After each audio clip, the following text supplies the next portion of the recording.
Hey guys, leadership study week 37, situational leadership. So one thing I'm going to start adding to our talk here is a key portion of the book that I think needs to be brought out in our conversation. So it's just hopefully that helps you. So I'll try to do that for each of the days. But starting with day one, um, in my opinion, the key portion of the book is page 370. Effectiveness in leadership is driven by what the followers need. Jesus observed and understood what his followers needed, and he supplied it. Um, but the beginning of this really talks about before Jesus picked his followers, he went to pray. And then he prayed, of course, consistently throughout. And that's something that I think that I just want to bring up first is that we need to pray for the people that we are going to select within our companies, and we also need to pray for them all the time when they're there. I don't know how much of this you guys do. Maybe you do it a lot, but it's important. And so I just want to bring that up in our groups that prayer for our followers and prayer for the people that we're going to select is important. Jesus did it. We need to do it. And then, so the next step of that then is after he's selected them, one of the things that he continues to do then throughout for the next 3 years of their development is, again, that comes back to that key portion of the book on 370. Jesus observed and understood what his followers needed, and he supplied it. So there's two portions: observe and understand what the followers need, but then supplying it. And that's going to be a theme throughout the rest of this particular study. So day two, from Exodus 32 to 33. How does mercy and discipline play into a godly leadership style?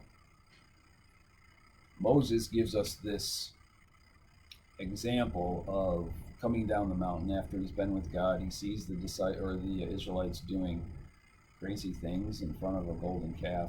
Of course, gets quite upset. God gets upset, and Moses corrects them, but then also intercedes for them before God. So there's this two sides of Moses' leadership that's kind of being brought to the top here. He corrects and he intercedes. And that's an important part of mercy and discipline, correcting and interceding, that we need to figure out, how does that work for me? How do I, before the people that I'm leading, how am I merciful to them? But also, how do I correct them? How do I guide them? How do I discipline them at times while I'm still showing mercy for them? And one of the things comes back to day one is that as we need to intercede before God for them. I think that that's maybe an element that we don't talk about nearly enough in our meetings. Standing before God on their behalf. And that might be for their correction, that might be for their forgiveness, that might be for their salvation, I don't know. But that's part of, I think, our calling as a kingdom leader, a leader before the Lord, is to pray for them and intercede for them, but also then to correct them and disciple them and guide them in the right ways of doing things. Moses shows us how to do this. By the way, Jesus did the same thing. He intercedes for us, of course. He's our Savior, so he takes our place, he takes our punishment. But he also stands before God, as Hebrews teaches us, as our high priest now, and intercedes for us when we fail. And so Jesus did exactly the same kind of thing that Moses is showing us, and I think it's an example of a posture that we need to take before God as leaders. So day three, the question: in your leadership of others, has it been easier to change their circumstance or your approach? Which has been more effective? And what we mean by that is instead of, let's take the example from Scripture of Paul, where he's kind of becoming all things to all people so that he might save some, is the way he talks about it. As he becomes a Jew to save the Jews, he becomes a Gentile to save the Gentiles, he becomes weak to save the weak. But the point being is that there was a goal in mind, an overarching goal, and then he would modify his approach, modify his leadership within that overarching goal based on the followers he was talking to. The goal didn't change. That was consistent. But the way he talked to people about the goal changed because of the different people that he was talking to. So he understands the flexibility or adaptability that was required to do what he was called to do. To me, a key portion of the book is on page 374. It says, Paul understood what it meant to make a mid-course correction, and his passion to see people reconciled to God gave him the willingness to approach each situation in a case-specific manner. Approaching each situation in a case-specific manner, that flexibility and adaptability, but his passion to see people reconciled to God was the goal. That was the overarching thing. So as we lead, do we know what the goal is for them that we have? This overarching goal that you want them to complete or fit into, but each person being unique means that how I approach them to help them fit that becomes different. And so our adaptability is that situational leadership is where that falls in. But the goal, the overarching goal, doesn't change. So day 4, who have you spent your time developing? Did or does that relationship require flexibility in your leadership? How? This is just a story. I would like to tell or talk about real people in real situations now, and not just ideas. I think that it's important that we talk about how this has worked or hasn't worked. My guess is you'll get more conversation about it, how it has worked than how it hasn't. Most people don't want to talk about how it didn't work or how they weren't flexible and therefore it didn't work. It'd be nice if you had a story like that, though, because we can all learn from positive and negative results. So this is about encouraging these guys to tell a story from their current or their past leadership and how it worked out. And when they changed their leadership style to meet that person's need, or they didn't change their leadership style and it didn't meet their need. So this is a storytelling. The key is page 376. Situational leadership demands the leader's attention to the follower's condition. It requires watching and listening. So even before we get to lead these people, we have to understand their need. And in order to understand their need, there's some watching and listening that is required. This is where relational leadership comes in.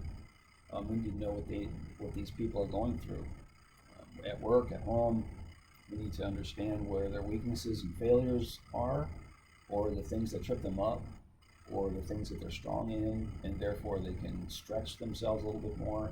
But whatever it is, we need to know that before we even decide how we're going to lead them. We need to understand who we're leading, and that requires some time. Moses, and this is a story about Moses and Joshua from Exodus 17. God knew who Joshua was. Moses had spent years, I think at this point they were in the 40-year span in the desert, of teaching Joshua what it meant to be a leader with God. So there's a lot of development that has been going on with Joshua over time. Moses has gotten to know him quite well. Of course, God knew him even better. Goes without saying. But this situation, Joshua goes to fight the Amalekites, and the only reason that he wins is because Moses intercedes for the Israelites before the Lord by raising his arms to heaven. But when he gets too tired to raise his arms to heaven, his arms come down, the Amalekites start to win. The whole point of this is that it is by God's strength that the Israelites are going to be effective. No other way. Joshua needs to know that, to the point of where even God commands Moses to write that down in a scroll so that Joshua has it in hand and can refer to it later, because he's going to be the one who's going to lead the Israelites against the Canaanites in the Promised Land. So he needs to really know this lesson. It's not on Joshua's strength. It's not on Joshua's wisdom. It's on God's strength alone that he wins or loses. That's a big lesson in Joshua's development. Even though he spent time in the tent of meeting for 40 years maybe, this is something Joshua needed to learn. So the situation required Joshua to lead, but to lead in a way that he learned. And we see God and Moses doing that for Joshua. Followers need to be treated individually in their development. For a good leader, this means a one-size-fits-all does not work. Joshua had specific needs at that time that he had to go through. So do the people that follow us in our leadership. We need to notice them, pay attention to them, spend time watching and listening to them, so that we can help them develop specifically. And then last but not least, day 5, how do situational leadership and consistency in leadership work together? This is about Nehemiah 4-6. A lot of scripture there. Pick out a slice of it maybe. But what does that mean to be a situational leader focused on being flexible and adaptable with each person, but at the same time be consistent? And I think that there's multiple levels that this hits. So with Nehemiah, if we look at his consistency and his situational leadership, the consistent parts were he was consistently honoring God. Again, this is that overarching goal. Honor God, build the wall, care for his people, and then adapt his leadership to meet the need every time. And that's a consistency of adaptability that the book points out. That's where the book goes. It kind of draws that out, is you need to be consistent in always adapting to the situation for the best of the person you're working with. That is a consistent element in your leadership that people will notice. There are other consistencies in leadership, what the goal is, focus, what's the vision, we're headed out here. Just remember we're headed here. No, people, we're headed here. That's the vision that you hold. But there are other consistencies that you will hold to that people will notice. But then situational, of course, he responds to enemies inside and outside of Jerusalem. He unites the Jews. There's a situation of how do we unite as a people. There's injustice between the rich and the poor, etc., that he's focusing on. These are all situations that he's leading through, but always with the consistency of, I'm going to deal with the situation as it comes for the best that I can do. I'm going to honor God every single time. I'm going to consistently call us to finish building the wall, and I'm going to consistently care for you as my people. That is situational leadership inside of a consistent leadership. So that's how they relate together. Key as on page 379, Nehemiah demonstrated consistency in his leadership, not because he acted consistently, but because he consistently acted in a manner that addressed the situation at hand.